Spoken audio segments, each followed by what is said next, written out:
everyone, and welcome back to another brand new video.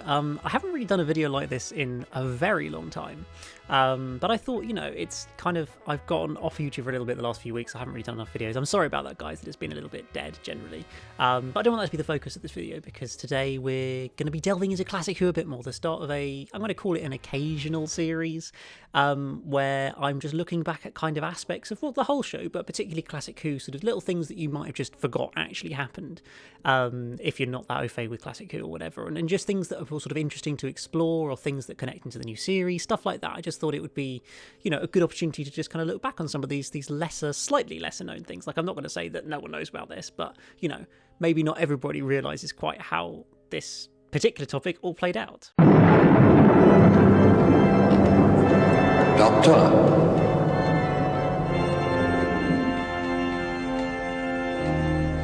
Yes? Your presence is required.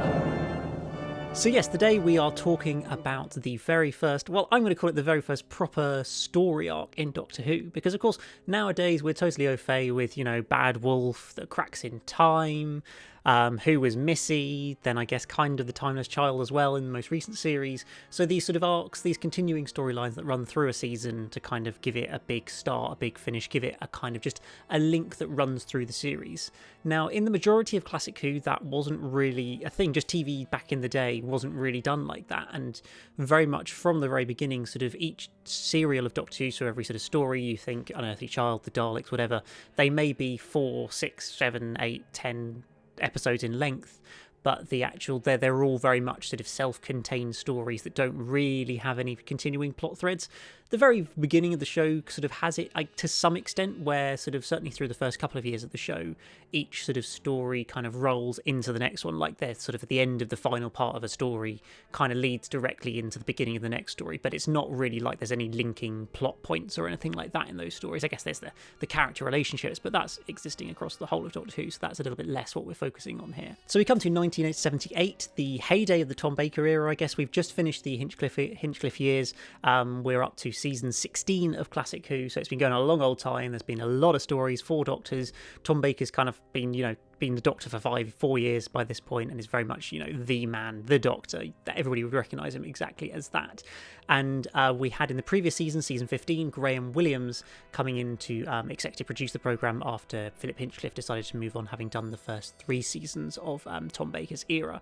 And one of the things that Graham Williams pitched as part of his sort of idea to kind of become the showrunner, or I guess it was just producer back then, of Doctor Who, was this idea of this this key to time arc, this idea of a narrative point that kind of exists in each story of a season to kind of bring the season together, make it a little bit more bigger, I guess, to an extent.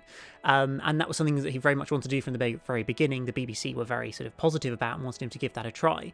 So he came in for season 15 at first, which included stories like Underworld, The Invasion of Time, Horror of Fang Rock, and a couple of other stories like that, Image of the Fendal, and The Sunmakers. I did that on the wrong order, but that's season 15. So season 15, his first season, was very much a kind of continuation of what we'd seen previously, just a little bit less dark in tone and less of the horror aspects, because that was one of the biggest reasons Graham Williams was sort of things that he was asked to do was to stop making the show so scary and getting complaints about it, basically. So he kind of did a fairly standard Doctor Who season in season 15, but then we come to magical season 16, the season we're talking about today, which was the first proper story arc in Doctor Who, where we had this idea of the key to time.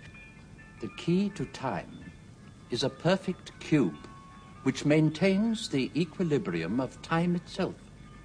It consists of 6 segments, and these segments are scattered and hidden throughout the cosmos.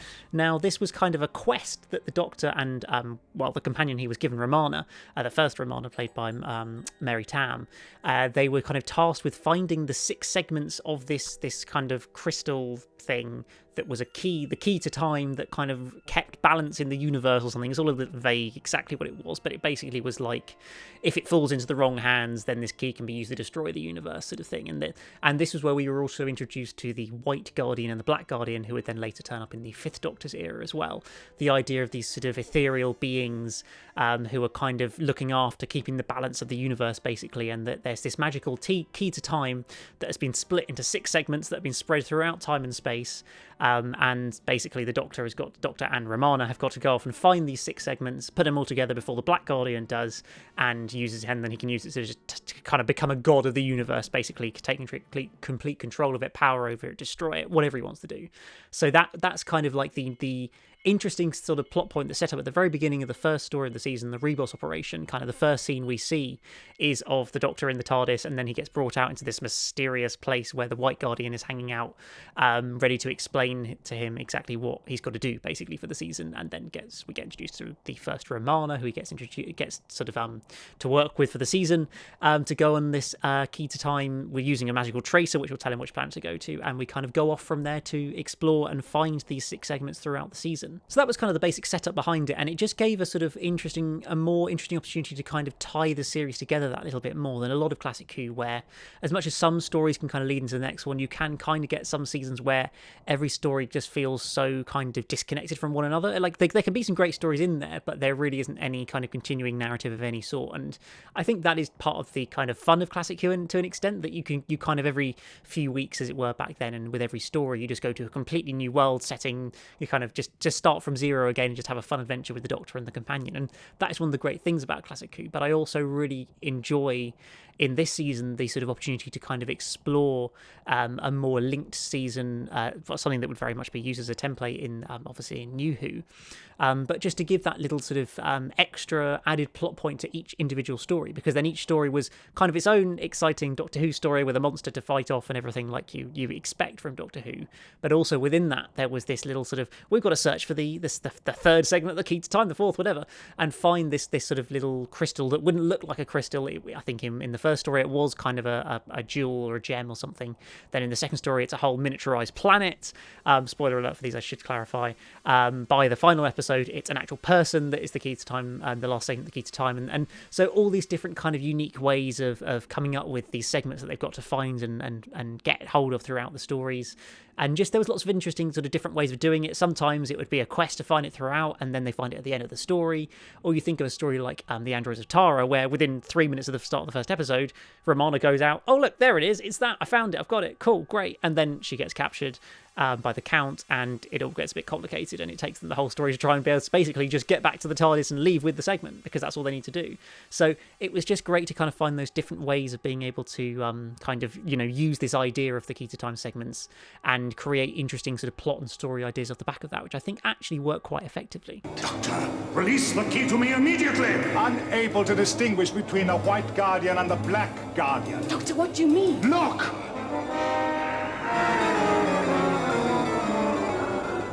Of course, it then ultimately brings us to the end of the season, the Armageddon Factor, which as a whole I wouldn't say is a very good story, but it does tie up the narrative of the key to time, and we obviously meet the Black Guardian. Well, what supposedly is the White Guardian, but turns out he's the Black Guardian, as we see at the end of the story, where they put all the segments together, and they're supposedly going to give it to the White Guardian, but then actually it's the Black Guardian, and then the Doctor just decides, I'm just going to scatter them all over again and destroy the randomizer and all that. And so I realise this is a little bit spoilery, but I feel like it's best to just kind of cover it all off for you guys. And I still would recommend giving it a watch if you get the chance. So it kind of wasn't maybe the perfect ending for the whole storyline in some ways. Like, it feels a little bit underwhelming, but I still really, really like the idea behind it and just having that real linking point for the whole season. So yeah, I feel like in the midst of, all the Tombaker era and everything, that often the Key to Time arc gets a little bit, or the Key to Time season gets a little bit sort of forgotten about. When you've got, the iconic Hinchcliffe era with stories like the Talons of Weng Chiang, the Deadly Assassin, Genesis of the Daleks, all these the Zygons, these phenomenal stories, these really highly ranked great stories. And then you've got like his final season where you've got his regeneration in Logopolis and the very different sort of 80s vibes with his final season. Sort of in the midst of that, in the middle, I feel like to an extent the Graham Williams era is almost the one that gets least well remembered, and particularly the Key to Time arc. It's sort of, oh yeah, there's that one with the linking, the key to time thing and the linking points and stuff in it. And actually there is a fair few good stories in there as well, and a really, really good idea behind it of having the key to time, I think. I believe at the time it was also fairly well received, the idea of the key to time. People, as the audience, quite enjoyed that kind of continuing narrative that ran throughout the season, and were kind of sending in letters requesting that for the next season, which was never followed through with season 17. Probably Tom Baker's weakest season in season 17, with just, apart from City of Death, a fairly poor run of stories to an extent, and for whatever reason they decided against going down that route again, and we don't see very much of that in Classic Who, apart from, as I'm sure many of you will know, Trial of a Time Lord, which was probably even more interlinked than this season was, with a 14-part story basically, rather than having with the Key to Time there's 6 individual stories, 5 4-parters and a 6-parter to finish the season, just with that linking point through it, whereas Trial of a Time Lord, as much as it sort of has been retrospectively separated into stories, is still very much one whole story in many ways. And so that's kind of the other time when they tried going down that route. And I think to an extent there was some missed potential by not exploring further the idea of season arcs.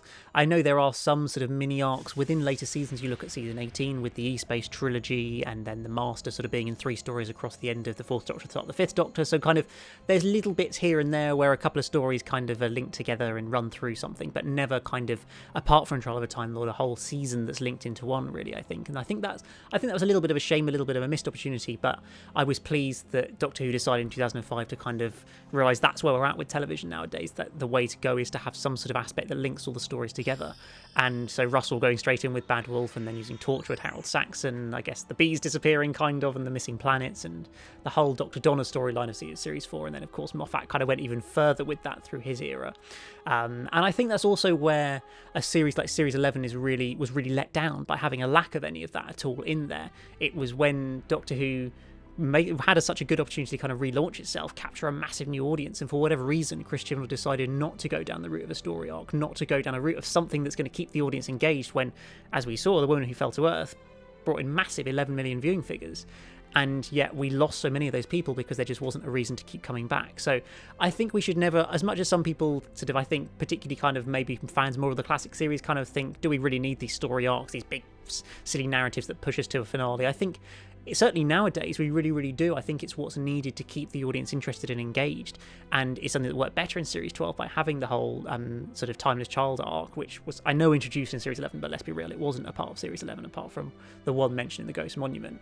So I just think there is a real importance to story arcs. It's something, and something that can be traced back in Doctor Who world all the way to 1978 when they first gave it a go, and something that I think on the whole was quite a big success. So I hope you guys enjoyed this slightly different video, just looking back on a sort of moment or something about Classic Who, the older series of Doctor Who, that you might not quite have understood or forgotten about, or just want a little bit more information about.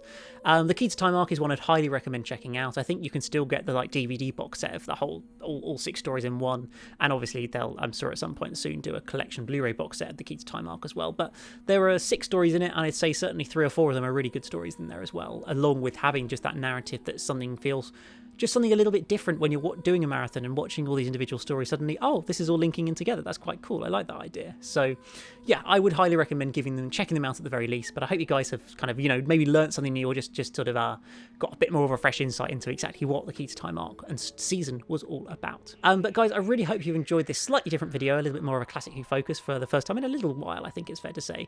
I'd love to do a few more of these kind of that time when, looking back sort of ideas on things that are maybe a little bit more lesser known about Classic Who in particular. So if you guys have got any suggestions on other sort of topics you'd like me to kind of do videos on this about in the near future, then please do put them in the comments below. And maybe it's something that you personally don't know very much about, like you've heard about this thing but don't really understand it fully, exactly what it's all about. Or if you know a lot about it but think that lots of other people will be interested in to hear more about something, then also put that in the comments below, because I'd love to kind of, create videos based on your feedback and thoughts and suggestions. So please do put that in the comments below, and also of course give me your thoughts on the Key to Time arc, the idea of story arc in Doctor Who, what you think of it nowadays having story arcs in Doctor Who as well, and whether they work and how they should sort of change, or the potential of it in Classic Who as well, and maybe where it was not explored so much. I'd love to hear all your thoughts on these different kind of things. But apart from that guys, as always, please hit the like button, the subscribe button if you're new here, and I'll be back again very soon for a brand new video. Goodbye.